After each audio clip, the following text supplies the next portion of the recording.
سنیاسی آب حیات کو ڈھونڈنے کے بالکل قریب پہنچ چکا تھا۔ اس کے استاد، جس نے ساری عمر آب حیات کو ڈھونڈنے میں صرف کی تھی، مرنے سے پہلے سنیاسی کو بتایا تھا کہ آب حیات وہاں پایا جاتا ہے جہاں دنیا کی 7 نایاب جڑی بوٹیاں اکٹھی پائی جاتی ہوں۔ سنیاسی ابھی تک ایسی جگہ ڈھونڈ چکا تھا جہاں اسے 6 جڑی بوٹیاں اکٹھی مل چکی تھیں۔ اسی تلاش کے دوران اسے جنگل میں ایک بوڑھا سنیاسی شخص ملا تھا جسے اس جگہ کا پتہ چل چکا تھا جہاں آب حیات پایا جاتا تھا، لیکن تب تک وہ اتنا بوڑھا ہو چکا تھا کہ خود چل کر اتنے مشکل اور خطرناک راستوں سے نہیں جا سکتا تھا۔ بوڑھے نے سنیاسی سے کہا تھا، اگر تم مجھے اٹھا کر اپنے ساتھ لے جاؤ تو میں تمہیں اس پراسرار اور خفیہ جگہ تک لے جاؤں گا جہاں ہم دونوں آب حیات پی لیں گے، جس سے ہمارے جسم دوبارہ جوان ہو جائیں گے۔ سنیاسی نے بوڑھے شخص سے کہا کہ وہ اسے آب حیات کا ٹھکانہ بتا دے، وہ واپسی پر اس کے لیے ضرور آب حیات لے کر آئے گا، لیکن بوڑھا اس پر اعتبار کرنے کو تیار ہی نہیں تھا۔ اس لیے اب سنیاسی کو ایک ایسے نوجوان کی ضرورت تھی جو اسے طویل اور خطرناک سفر میں اس کے ساتھ بوڑھے کی چارپائی کو اٹھا کر چل سکے۔ سنیاسی کا خیال تھا کہ آب حیات پی کر وہ نہ صرف خود جوان اور لافانی ہو جائے گا، بلکہ اسے بادشاہوں اور امیر لوگوں کو بیچ کر اتنا مال و دولت کما لے گا جتنا دنیا میں کسی کے پاس نہیں۔ کبیر نے سنیاسی سے کہا کہ وہ اپنی ماں سے اجازت لے لے، پھر وہ اس کے ساتھ ضرور جائے گا۔ کبیر کی ماں اسے کسی اجنبی کے ساتھ خطرناک سفر پر بھیجنے پر آمادہ نہیں تھی، لیکن کبیر کی ضد پر اس نے اسے سنیاسی کے ساتھ جانے کی اجازت دے دی۔ کبیر نے گھر سے اپنے کپڑے اور دوسرا سامان لیا اور وہ سنیاسی کے اس گھوڑے پر بیٹھ کر سفر پر روانہ ہو گیا جو اس نے کبیر کے لیے خریدا تھا۔ وہ لوگ دن کو سفر کرتے اور رات کو کسی جگہ پر خیمہ لگا کر سو جاتے۔ کبیر نے اس سفر میں بہت سے نئے پودے اور جانور دیکھے۔ آخر کار 15 دن کے بعد وہ جنگل میں اس جگہ پر پہنچے جہاں پر بوڑھے سنیاسی کی جھونپڑی تھی۔ بوڑھے کی عمر 100 سال سے زیادہ ہو چکی تھی۔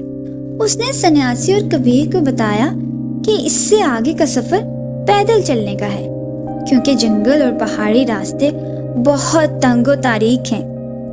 انہوں نے وہ رات اس جھونپڑی میں بسر کی اور اگلی صبح ان دونوں نے بوڑھے کو چارپائی سمیت اٹھایا اور پیدل آگے بڑھے۔ بوڑھا ان کی رہنمائی کر رہا تھا۔ جیسے جیسے وہ آگے بڑھ رہے تھے، جنگل گھنا اور تاریک ہوتا جا رہا تھا، جہاں زہریلے سانپوں کی کثرت تھی۔ سنیاسی ایسی جڑی بوٹیوں کے بارے میں جانتے تھے جو سانپوں کے زہر کا تریاک ہے۔ انہوں نے کبیر کو بھی وہ بوٹی کھانے کو دی۔ مزید 10 دن کے مشکل سفر کے بعد آخر کار وہ ایسی جگہ پر پہنچے جو 3 جانب سے پہاڑوں میں گھری ہوئی تھی۔ اس کے اندر ایک غار تھی جس کے باہر وہ 7 کی 7 نایاب جڑی بوٹیاں ایک ساتھ اگی ہوئی تھیں۔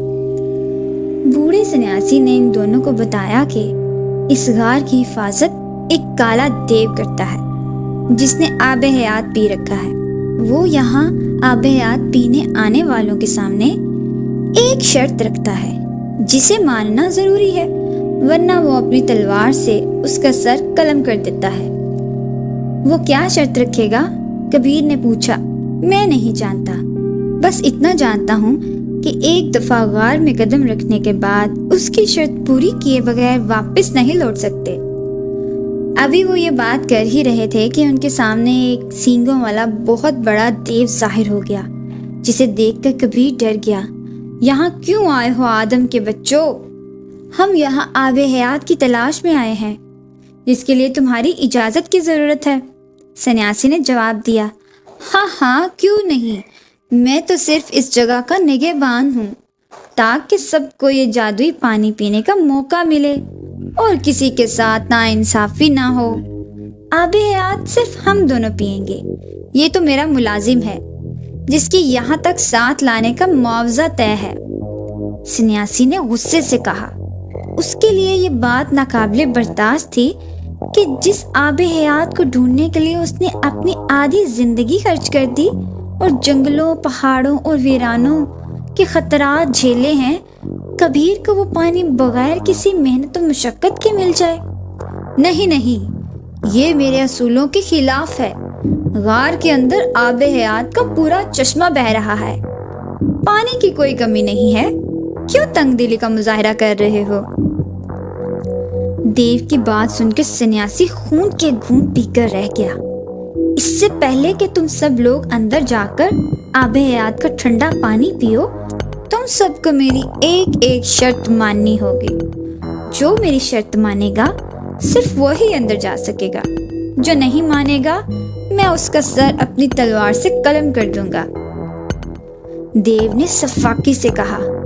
پھر انہیں غار کے اندر ان لوگوں کی ہڈیاں دکھائیں جو یہاں آب حیات پینے آئے تھے، پھر دیو کا شکار بن گئے۔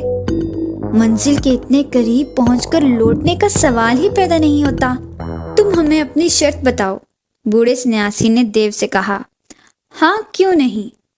دیو نے یہ کہنے کے بعد بوڑھے سنیاسی کے کان میں کوئی بات کہی، جس کے جواب میں بوڑھے نے فوراً اسبات میں سر ہلا کر آمادگی ظاہر کر دی۔ پھر دیو نے سنیاسی کے کان میں اپنی شرط بیان کی، جس کا جواب اس نے اسبات میں دیا۔ اب کبیر کی باری تھی۔ دیو کبیر کے پاس آیا۔ کبیر اس کی آنکھیں اور سانسوں کی آواز سے خوف زدہ ہو رہا تھا۔ دیو نے اس کے کان میں کہا، میں تمہیں آب حیات صرف اس شرط پر پینے دوں گا اگر تم اسے پی کر اپنے دونوں ساتھیوں کو قتل کر دینے کا وعدہ کرو۔ اگر تم نے اپنا وعدہ پورا نہ کیا تو میں خود تمہیں قتل کر دوں گا، اور اگر تم نے میری شرط قبول نہ کی تو میں پھر بھی تمہیں قتل کر دوں گا۔ کبیر دیو کی بات سن کر ششدر رہ گیا۔ میں اپنے ساتھیوں کو قتل نہیں کروں گا، بے شک میرا جو بھی انجام ہو، کبیر نے مضبوط لہجے میں کہا۔ لیکن تمہارے ساتھیوں نے تو میری یہ بات مان لی ہے، ان کے اعمال ان کے ساتھ ہیں، میں صرف اپنے اعمال کا جواب دہ ہوں۔ کبیر نے حتمی انداز میں کہا، ٹھیک ہے، بس کچھ دیر ٹھہر جاؤ، پھر تم اپنے کیے کا پھل پا لو گے۔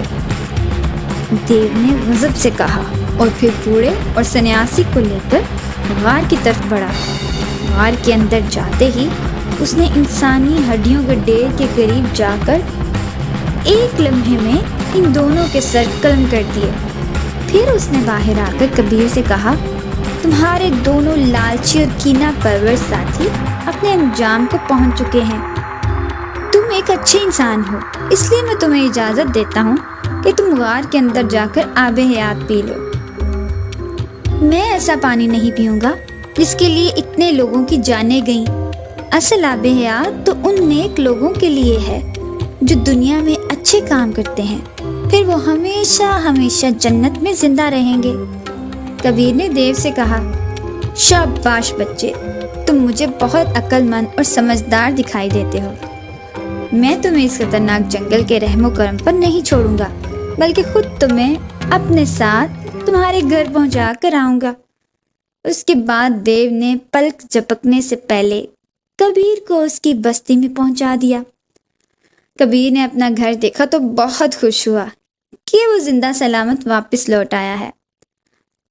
آپ نے دیکھا پیارے بچوں، جو دوسروں کا برا سوچتے ہیں ان کا اپنا انجام برا ہوتا ہے، اس لیے اپنی نیت اور ارادوں کو ہمیشہ پاک اور صاف رکھنا چاہیے۔ Thank you for watching.